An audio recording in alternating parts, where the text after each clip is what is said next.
جب ماہ سیام رمضان المبارک جلوہ گر ہوتا ہے، جنت کے 8 دروازے کھول دیے جاتے ہیں، جہنم کے دروازے بند کر دیے جاتے ہیں اور شیاطین جکڑ دیے جاتے ہیں۔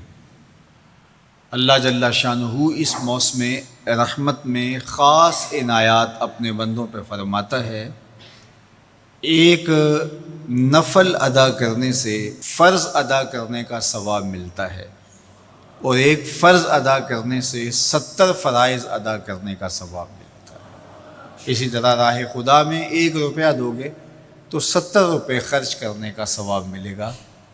اسی طرح باقی نیکیاں بھی جتنی بھی ہم کرتے ہیں، وہ ایک نیکی کریں گے تو 70 گنا اجر ماہ سیام میں ہمیں نصیب ہوتا ہے۔ اس لیے اہل ایمان کا یہ طریقہ ہے کہ وہ اس مہینے میں کثرت کے ساتھ تلاوت کرتے ہیں، کیونکہ ایک مرتبہ اگر قرآن مجید پڑھ لیا تو 70 مرتبہ قرآن مجید پڑھنے کا ثواب نصیب ہوا۔ ماہ سیام میں چونکہ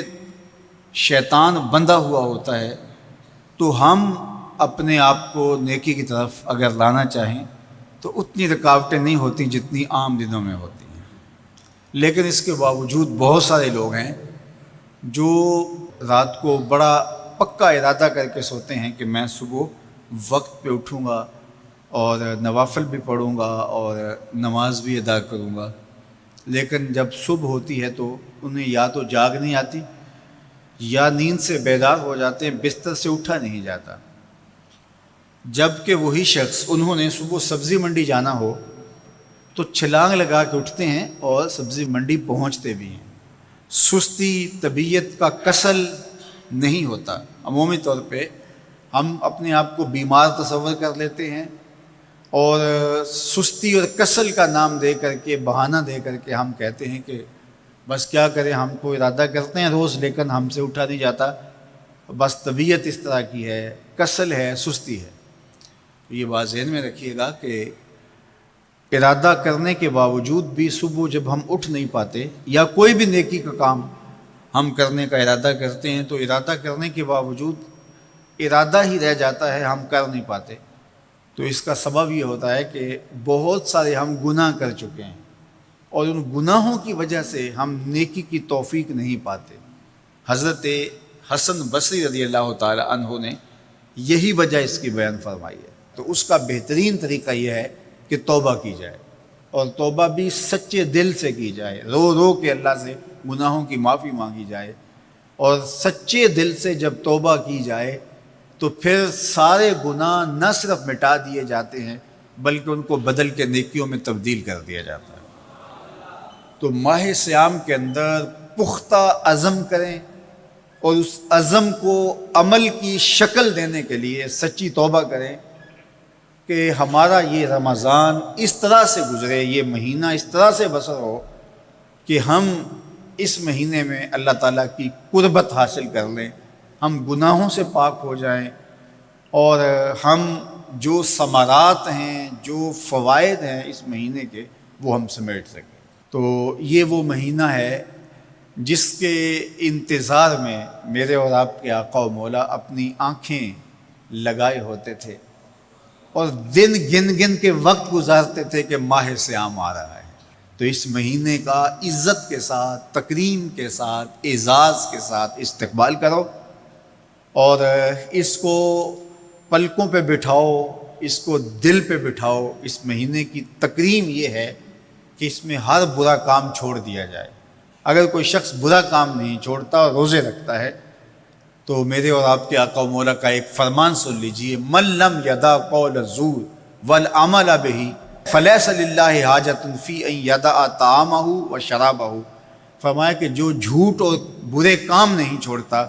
اس کے بھوکا اور پیاسا رہنے کی اللہ کو کوئی ضرورت نہیں ہے۔ تو روزہ خوراک بچاؤ مہم نہیں ہے جو چلائی جاتی ہے،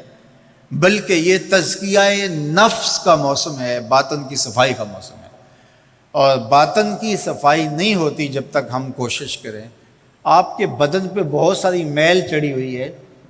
اور جمی ہوئی ہے بدن کے ایک ایک عضو پہ میل، تو آپ پانی میں چھلانگ لگا کے باہر بھی آ جاتے ہیں تو میل نہیں اترتی، چلو کچھ نہ کچھ فرق تو ضرور پڑ جاتا ہے، لیکن میل نہیں اترے گی۔ میل کب اترے گی؟ جب آپ اپنے بدن کو مل مل کے اس کے اوپر صابون لگا کر کے اچھی طرح سے اس کو جب اتاریں گے محنت کوشش سے، تو پھر آپ کا بدن مہک جائے گا، ہلکا پھلکا ہو جائے گا، میل اتر جائے گی۔ یہ موسم رحمت ہے، اللہ کی رحمتوں کا میਂہ برسے گا، اس سے کچھ نہ کچھ فائدہ تو ہوگا ہی، لیکن حقیقی فائدہ وہی حاصل کرے گا جو اپنے گناہوں کو مل مل کے دھوئے گا اور اپنے آپ کو صاف کرنے کی کوشش کرے گا۔ تو اپنے من کے میل اتارنے ہیں، اپنے باطن کے میل اتارنے ہیں، اپنے اعمال کی درستگی کی کوشش کرنی ہے۔ صلاۃ التراویح مسجد میں نہیں آ سکتے تو گھروں میں پڑھ لیجئے، جس طرح بڑی عمر والے لوگوں کو، بیمار لوگوں کو کہا گیا کہ آپ گھروں میں پڑھ لیں، بچوں کو کہا گیا،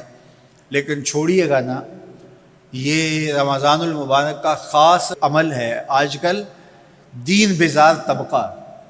مختلف جگہوں پہ بیٹھ کے مسجد پر، مدرسے پر، تراویح پر، ان چیزوں پر تبصرہ کر رہا ہے اور اتنا ہلکا ثابت کرنا چاہ رہا ہے ان امور کو، جس طرح یہ چیزیں ہوتی کچھ نہیں ہیں، جبکہ ماہ صیام کے قیام پر میرے اور آپ کے آقا مولا نے بشارت دیتے ہوئے فرمایا، من قام رمضان ایمانا و احتسابا غفر له ما تقدم من ذنبہ، جس نے رمضان المبارک کی راتوں میں قیام کیا ایمان اور محاسبہ نفس کے ساتھ، اللہ اس کے پچھلے سارے۔ ہم عزم کریں کہ ہم اپنی زبان کو کنٹرول کریں گے، ہم بری مجلس میں نہیں بیٹھیں گے، ہم اپنی آنکھوں پر حیا کے پہرے بٹھائیں گے، اپنے خیالات کو قابو میں رکھنے کی کوشش کریں گے، بھوک اور پیاس سے نفس امارہ کی خواہشات کم ہوں گی اور شیطان کے بننے کی وجہ سے گناہ کے امکانات کم ہو جائیں گے، نیکی کے ماحول پیدا ہو جانے کی وجہ سے اچھائیوں کے راستے ملیں گے۔ تو ہم اس ماہ رمضان المبارک کو اس طرح سے گزاریں کہ ہم ایک نئی تازہ۔ جو شخص روزانہ اپنے والدین کے لیے مغفرت کی دعا مانگے، والدین زندہ ہوں تب بھی، فوت ہو گئے ہوں تب بھی، علماء فرماتے ہیں ساری زندگی اس کے رزق میں بے برکتی نہیں آ سکتی۔ تو اپنے ماں باپ کو خوش رکھیے گا اگر زندہ ہیں تو، اور اگر فوت ہو گئے ہیں تو ان کے لیے دعاؤں کا سلسلہ کبھی بھی موقوف نہ ہونے دیجیے گا۔ 5 گانا نمازوں میں تو